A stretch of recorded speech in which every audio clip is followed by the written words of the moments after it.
You're watching Russ Shaw TV, and this is the Punk Thread.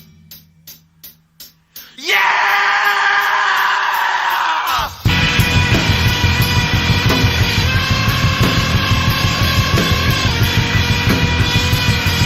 Hello, and welcome to the channel. Gonna do the punk tag.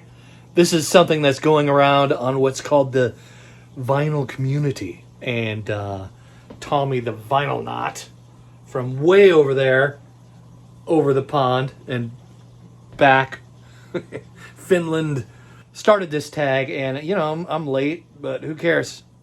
And this is a 2024 punk tag. I'm going to show punk records. When did I buy them? I don't know. I'm not always good on keeping track of, I don't save receipts or anything like that. I'm just going to share some punk records because he's got some great questions here.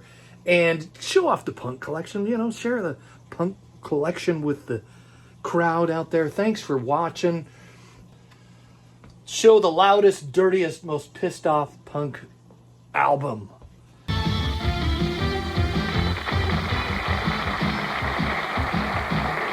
thank you and welcome, ladies and gentlemen, to this edition of the 700 Club. Well, the question we all have to ask is, what's happening to our soul? What's happening to your soul? What is going to be done in your life? And are there influences trying to steal your soul?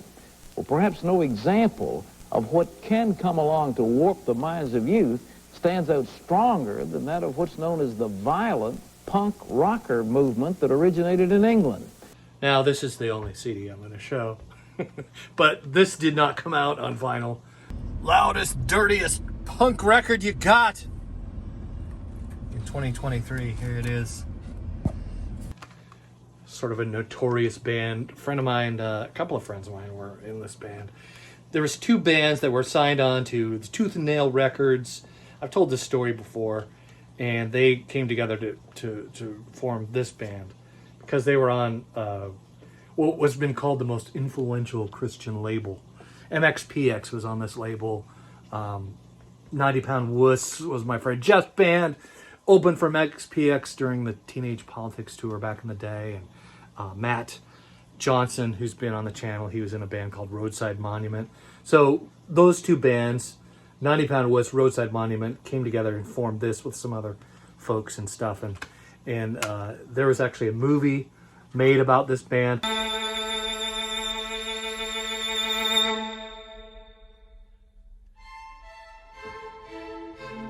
Jeff, he always tried to ride that fine line between good and evil, angel, devil. Back then, before fatherhood and reality kicked in, I think he didn't give a fuck.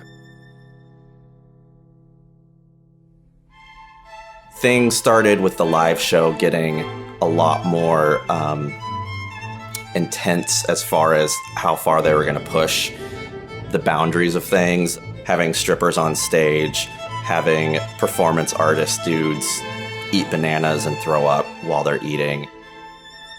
And they were breaking out of that mold that says this is what Christian music has to sound like. This is what Christians do, even. Our subject matter wasn't always what would fit into a typical mold of what evangelical Christianity said you had to do with their moralism and their legalism and their righteous platitudes. They did not consider themselves heretics or apostates who were coming back into Christianity to mock it and fuck with it.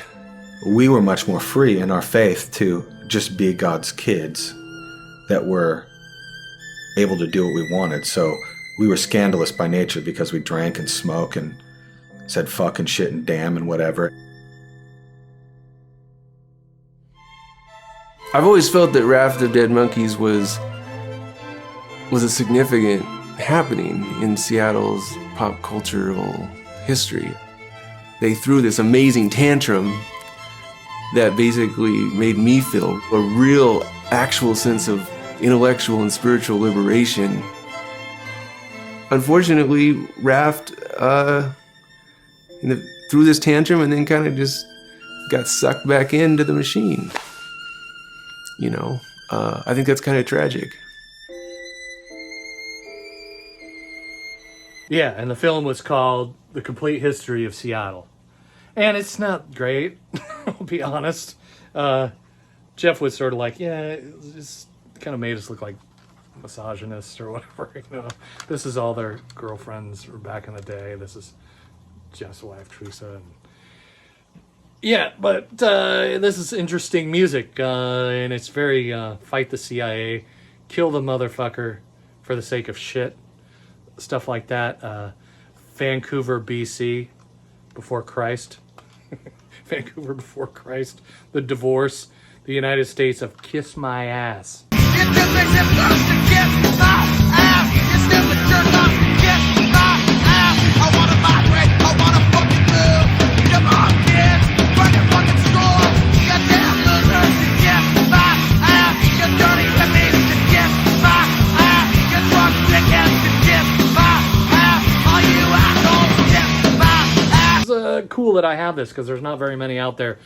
Jeff said there's some guy from Microsoft or someone was a big fan of Tooth and Nail and a lot of the bands, and big fan of 90 Pound Wuss, I guess, and Roadside and these bands, and he helped produce this, so he made these CDs. So yeah, loudest, dirtiest, most aggressive punk rock record. This would be it, and this is like from the 90s, so this is like old.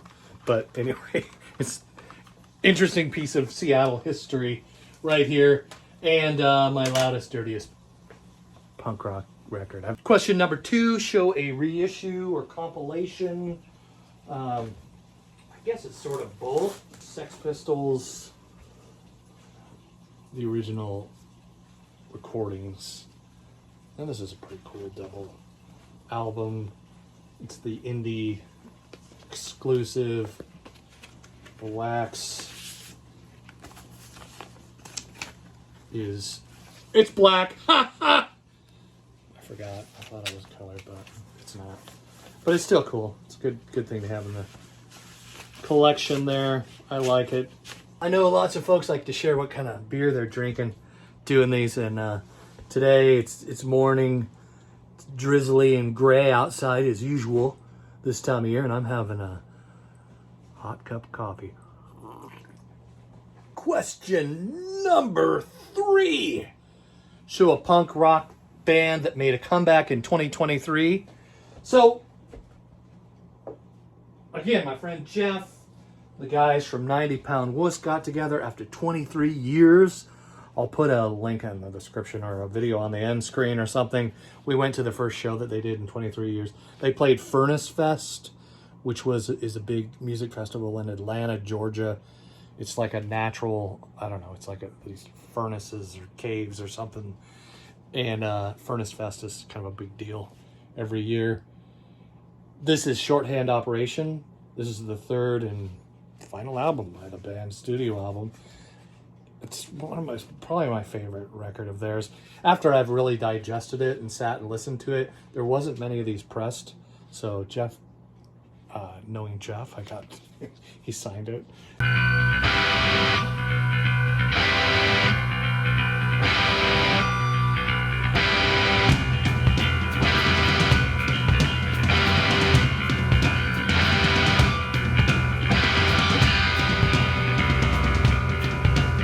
90 Pound Wuss, Shorthand Operation. Amazing record. Number 4, show a record that came out in 1984. This, Ramones, Too Tough to Die. Yes, as Marcia and the VC said, you might find my punk collection a little pedestrian. But this is how I was introduced. Oh, so I bought the box set, the Ramones 80s Sire Years box set. Just lost the producer from Sire Records in 2023.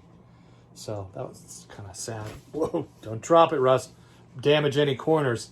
That's the danger of the vinyl tags. You pull out all these records and clumsy fingers. Too Tough to Die is an amazing record. I was introduced to the Ramones in the 80s, you know. I heard them on the rock and roll radio station, KISW, here in Seattle, when they weren't just playing the popular stuff, you know. Popular rock stuff is mostly what they played. But they played, you know, they played some metal and had this metal shop, you know, and then they would play some punk stuff. The Ramones was, you know, somewhat in their rotation at the time during the 80s, because this was, you know, this was making the charts back in the day, a little bit, rock charts anyway. But great record, and I like 80s Ramones. I like this record. It's one of my 1984. I have some of the 70s stuff too. Really hard to find that stuff used. If you do, it's pretty dang expensive. You know, first presses of Ramones records, especially the 80s, the stuff. It's not a lot out there, and they're very expensive, especially nowadays. It's gone a little nuts. So, show a D-beat, crust punk, or record that is just pure punk and roll. So D-beat, crust punk, you know, D-beat I think is more of a European thing. You know, you get into like this sort of biker rock, becomes punk, sort of Motorhead-ish influenced sort of stuff. That is where I would introduce you to. Here's a band from right here in our hometown, Everett, Washington. This is the Swaggerlies. This is some stuff they gave us with got a sticker. Swaggerlies. Here's another show that we're gonna play at the Lucky Dime. It's called Lucky Dime because I from what I understand, the stage is like the size of a dime. You ever been to a show like that? The band's just all crunched up on a little stage at the Lucky Dime. But yeah, this is a great band, and I really enjoy this record. There's a song on here called Outrage.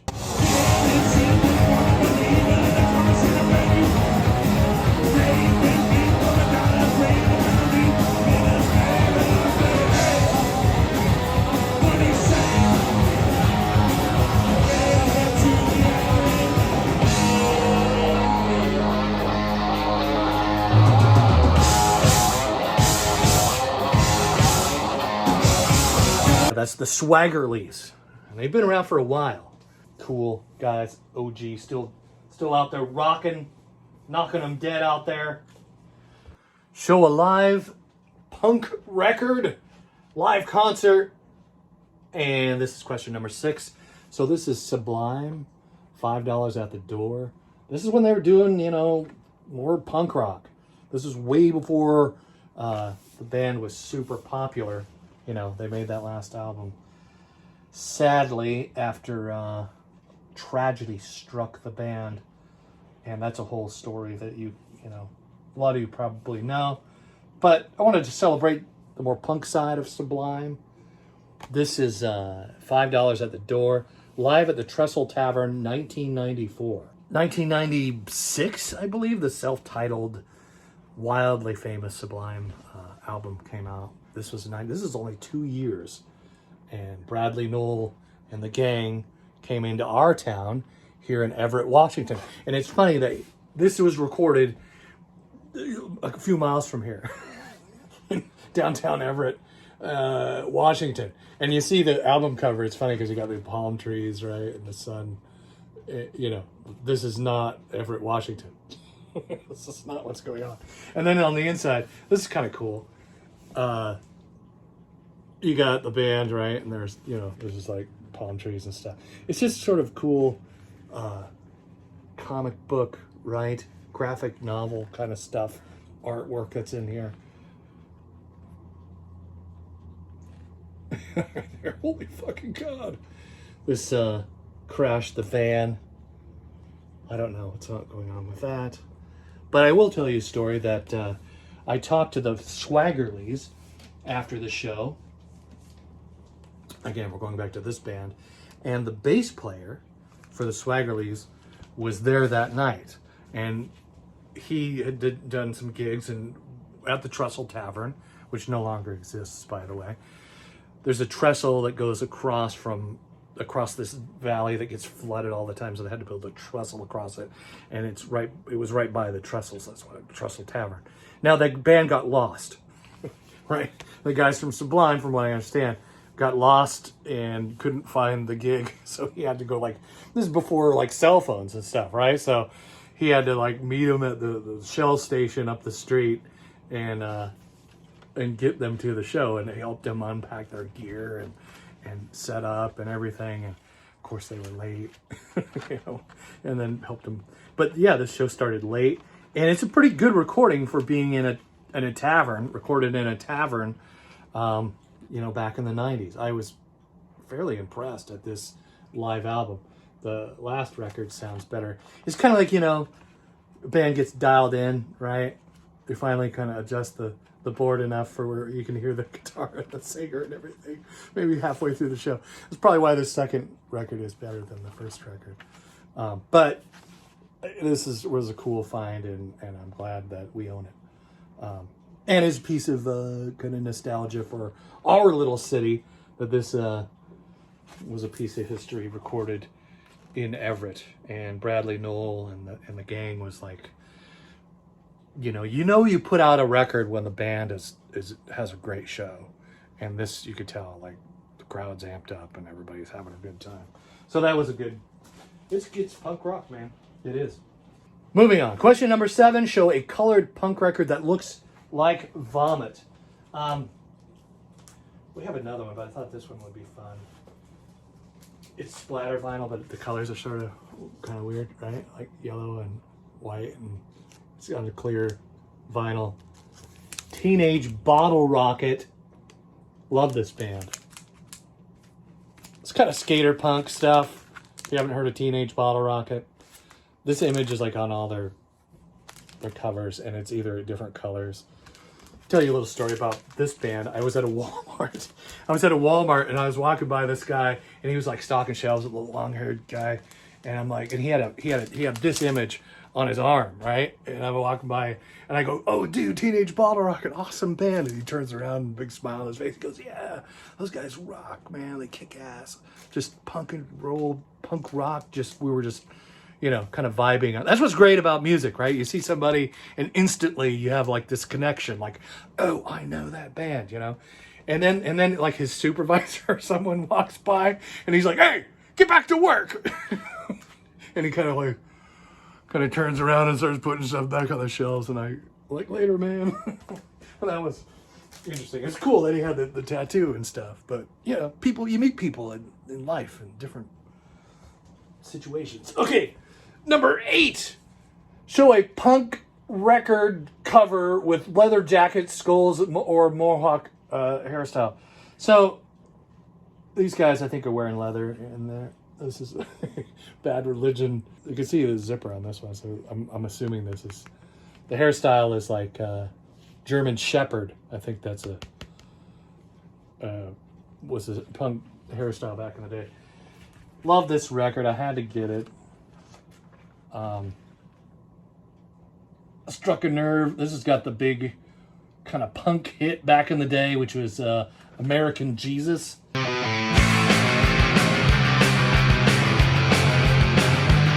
Christian nationalism is what that song is about. Christian nationalism is the belief that America is God's chosen nation and must be defended as such. It serves as a powerful predictor of intolerance toward immigrants, racial minorities, and non-Christians. Number 9, show a DIY punk cassette tape. Speaking of American Jesus, this is Sean. I sent one to Sean too. Sean showed his. I still have another blank one.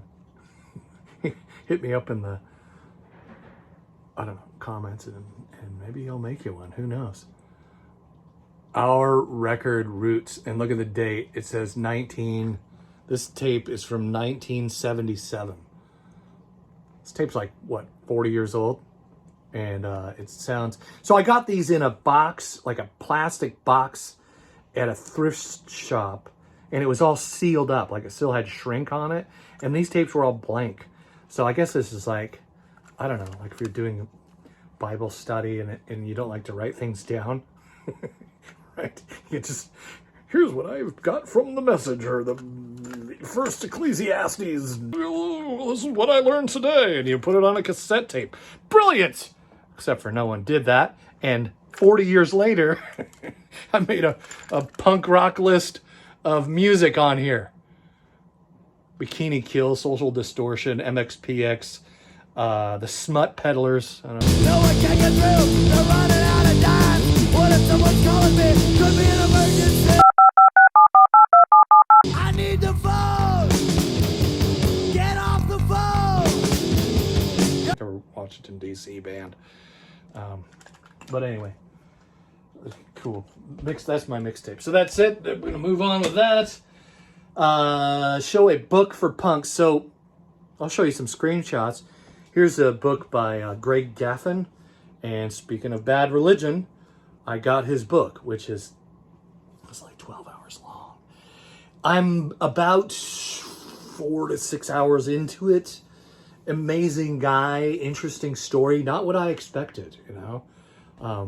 Here's a cat who both of his parents were like intellectuals, you know, which is different, right? But going through a divorce, you know, and that kind of thing can be traumatic for a kid. And that's some of what he talks about in the book, and having to be, you know, live in 2 different cities between the 2 parents and growing up with step parents, being introduced to music through one of the relationships that his mom had. And so I don't read books. I drive a lot. So when I do books, I'm usually consuming books while I'm traveling down the road. And sometimes I take notes. Another book, Rick Rubin just released a book on creativity, the creative act, which I started that one too. So, and so far it's amazing. And it's one of those books I want to take notes on, but I'm driving. Because I strongly believe that creativity helps keep people sane. Doing stuff like this even is helps me do something creative, put it out in the world. Not necessarily that I'm putting me out in the world.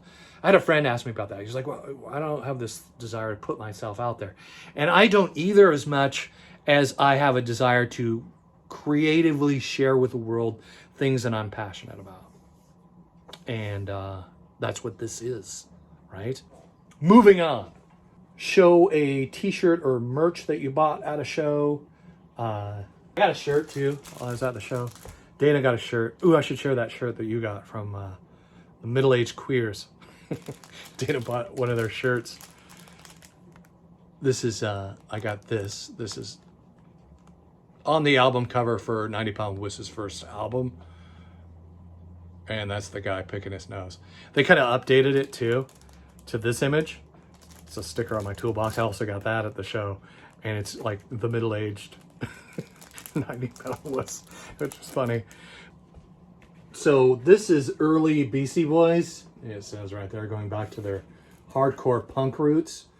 And back when the band first formed, they were a punk rock band, all right? And there was a woman in the band named Kate Schellenbach. And here's a little clip. I was in a band with Kate even before Beastie Boys, and she was just part of this pack of really cool New York City girls that we had the good luck of hanging out with. And she just was really smart and had really good style, and honestly was more savvy than we were. We learned a lot from her. And then we fall in love with rap music, and we start but then we start acting a certain way, basically acting like jerks. So no wonder she didn't want probably anything to do with us. And you know, it's also one of those things we could have handled it so much better. Like, it was one of those things as teenage boys, we didn't know how to say, like, well, Kate, do you want to be part of this, or do you not want to be part of it? Are you comfortable? What do we do? There was none of that discussion because we didn't know how to say any of that or know any of that. We started to become these dudes that were gross. I don't know how else to say it. And we kicked Kate out of the band because she didn't fit in with like this new dude thing that we were doing. And it's just an interesting thing because if, you know, I was in that situation, I was kicked out of the band, and then all of a sudden my friends are acting like this, and then they're like the Fight for Your Right to Party guys. You're like, gross, I don't want to be that anyways, but like, they were my friends and they kicked me. It's a weird thing. The whole thing was weird. And then it took us a long time to sort of reflect on how that all happened, who we were, the mistakes that we made, and we were lucky enough that she is still our friend. I like it when bands, you know, especially older, you know, you get older and you realize, hey, I'm an idiot, right? Like, we're all kind of messed up. There's no one out there that's perfect. We're all kind of trying to figure this whole thing out. And when people can actually stand back and say, hey, I was wrong publicly, right? And do something about it, I think that's pretty cool. So they released this record It's got, you know, Kate's material with the rest of the band on this record, putting that out into the world. Ooh, and this was a great question too. Number 13, show a record that has a full punk attitude, but is from another genre. I always think about NWA, you know, my first record, like Fuck the Police, songs like that. Man, that's punk rock. That rap, you know, stuff back in the day, man. I don't have that record. This is a country artist, Eric Church, and this album is called The Outsiders, and there's a song on here, That's Damn Rock and Roll, and I'll read you some lyrics. So he starts the song with not what rock and roll is, but what rock and roll ain't, you know? To kind of clarify it, that's damn rock and roll. It ain't a middle finger. I love this line, this part of the song. It ain't a middle finger on a t-shirt the establishment's trying to sell. It's a guy with the balls who told the establishment to go to hell. It ain't about the money you make when a record gets sold. It's about doing it for nothing because it lives in your soul. That's damn rock and roll. And here's the chorus. It's a rock through a window. It's a ride in the street. It's a rebel revolution. It's fighting for peace. It's burn, baby, burn. It's a brick in the wall. It's the first one to stand and the last one to fall. If that ain't punk rock attitude, I don't know what is. So that's Eric Church. I enjoy this album. I'm not into a lot of country, you know. Issues with my dad. Had to kind of work through some of that. My dad just listened to nothing but country music, you know, when I was a kid, and just kind of I had to. That's what therapy's for, kids. Okay, moving on. Show a punk record that you have different versions of. Why the hell? All right, let me find that. Here's Sex Pistols, Nevermind the Bollocks. Do I have a bunch of versions of this? No. But I thought this one was cool. Of course, it's a reissue. But it's, I like it because, you know why? This could also be a record that's sort of, it's green. It's like marbly green.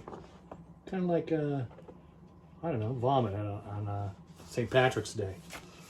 Could have used that one too. But this is a record a lot of us punks own. I thought this was a fun version of that. Prove that you're not just an old fart. Show a fresh release from punk, a band that's about half your age. All right, here we go. This is an older. I have both these. I have the new one too, but I like this as the debut album of the band Turnstile. I believe this came out in 2016. Bunch of young folks out there. It's just an amazing band. I love this band. I kind of wore out this record. I've listened to this a lot. Turnstile. Crank that up. Put that in your ear holes, all right?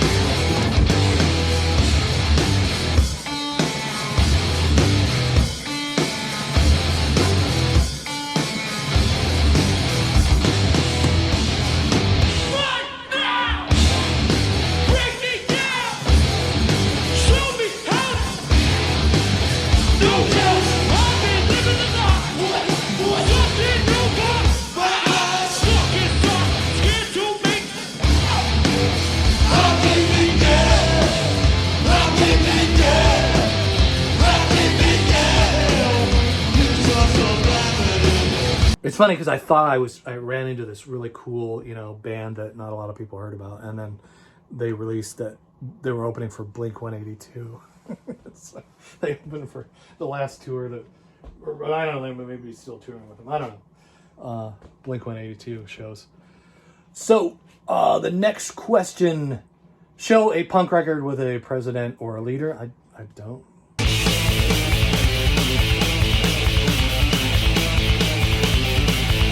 There you go. No FX, War on Errorism. I think I might have had that CD sometime. CDs they're transient. You get lost easy, especially if you're me.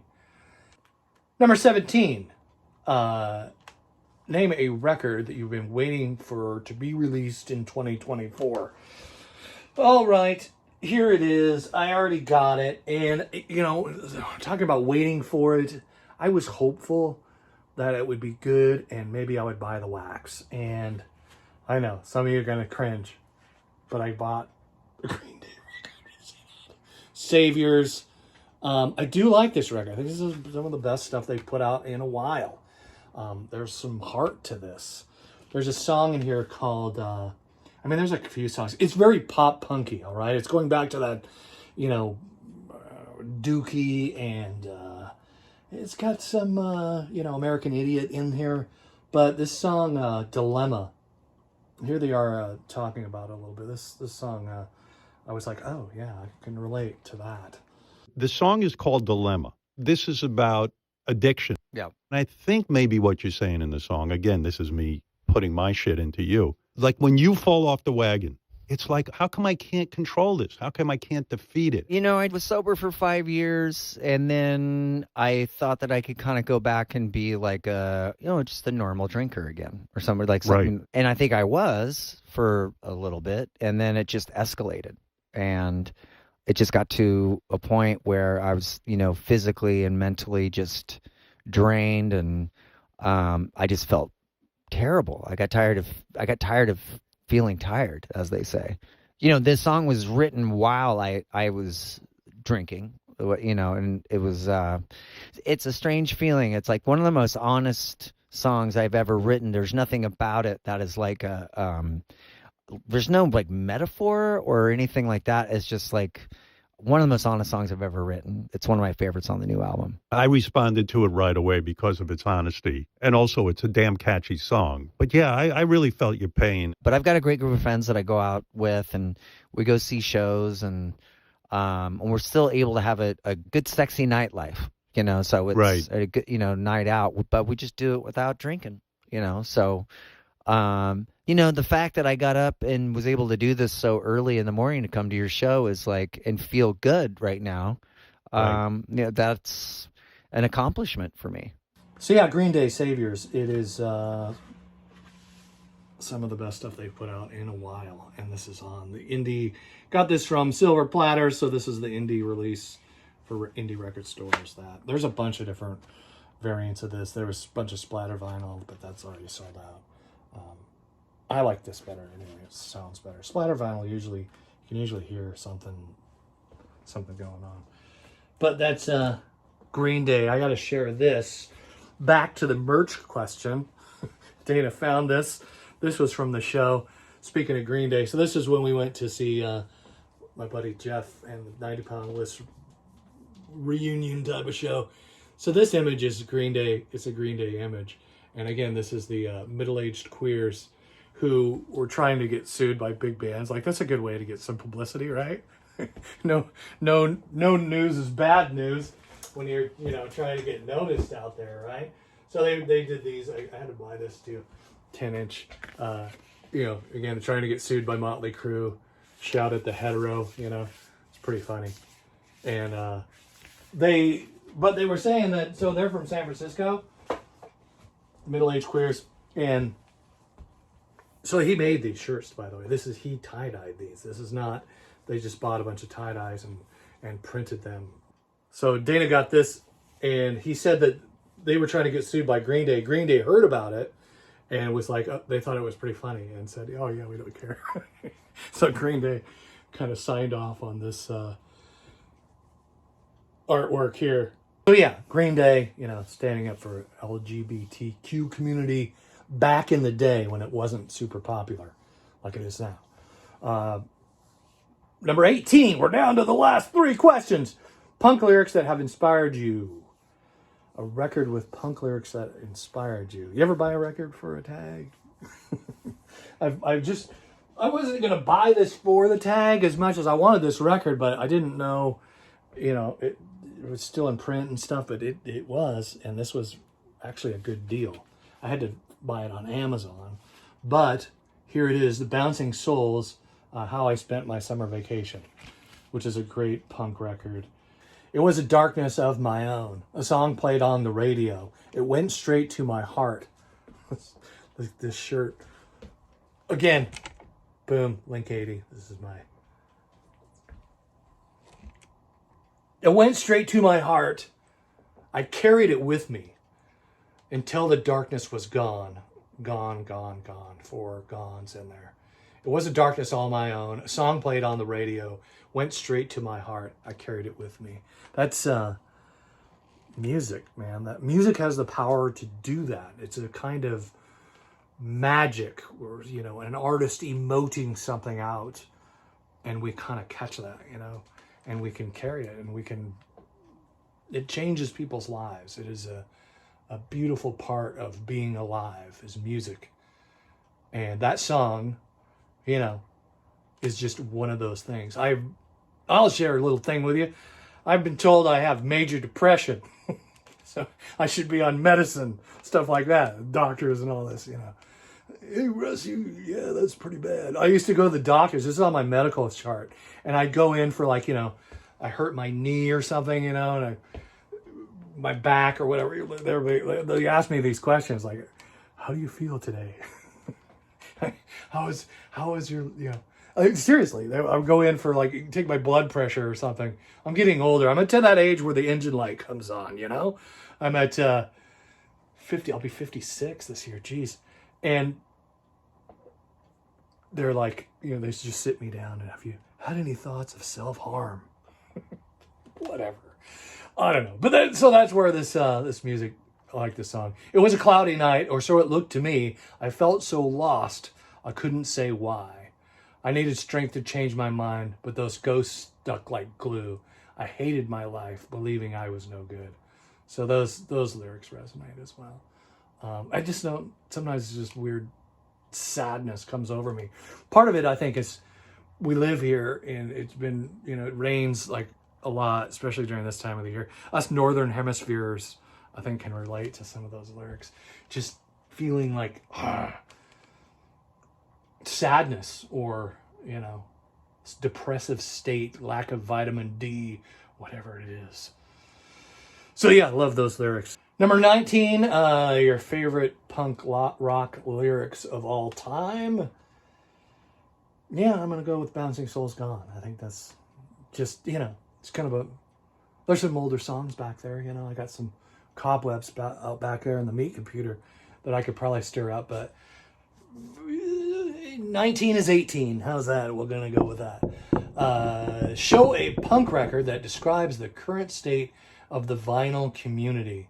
My war, you're one of them, you say. You're my friend, you're one of them. A War, just a great album. Had it signed by Greg Ginn. The VC is much like high school, you know, and a lot of people have said that, but there's this weird thing, like emotionally, I believe that we don't really grow up.